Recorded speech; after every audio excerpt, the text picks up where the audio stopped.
So when it comes to Sri Lanka's context, I think the crisis is we are not, after 76 years of independence, we are still a developing country. So what's the problem? The problem is very simple.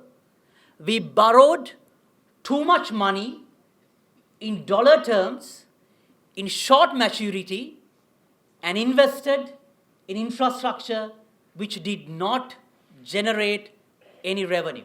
From the money that we borrowed from 2010, 50% of the money we borrowed was borrowed to pay interest. And another about 26% is for the exchange rate variation. So when we hit this problem, it's very difficult to come out. And it also indicates, even if you look at the recent statistics after the debt restructuring, even we have to pay about 1.2 billion US dollars only for service commercial debt for the next 20 years. And that's only the commercial debt, not the bilateral debt or any other debt.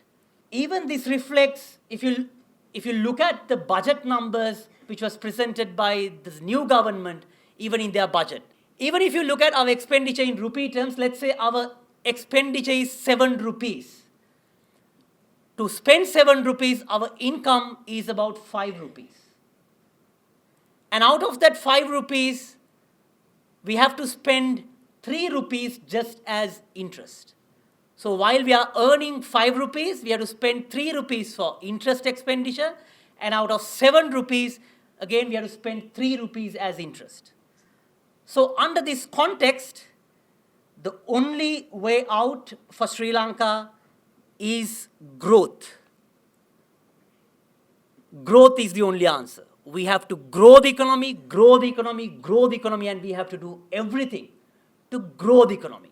And as I mentioned, even if we grow at 8%, it will take about 64 years to become Singapore. And that's why growth is important, and we have to put all our reform plans on growing the economy. So what can we do to grow the economy? State-owned enterprises, reforms is non-negotiable. We have to reform state-owned enterprises. And the second is to grow, that we need to empower people.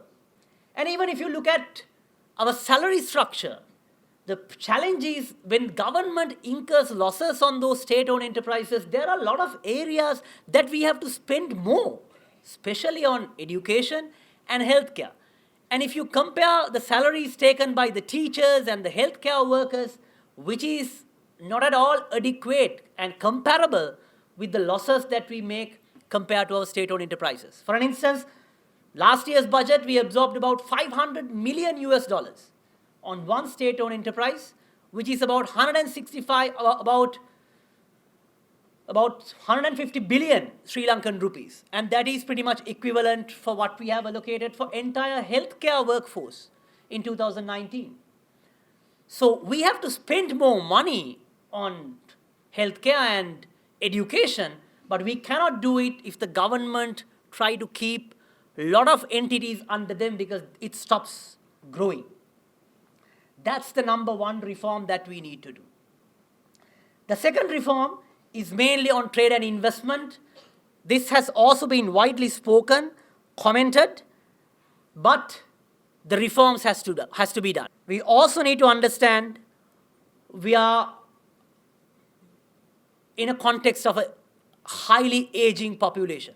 And that also puts the government in also quite a tight spot, because our pension expenditure, now it's the interest expenditure which is growing, and in moving forward, it's the allocation for pensions that will grow, and we will back in trouble. And the context is, after the debt restructuring, this is sadly a bad news, very likely that we will have to go for a second debt restructuring. And a second debt restructuring in a context of an aging population and a very sensitive geopolitical dimensions, that is not going to be easy. This all has to happen on a sound money concept.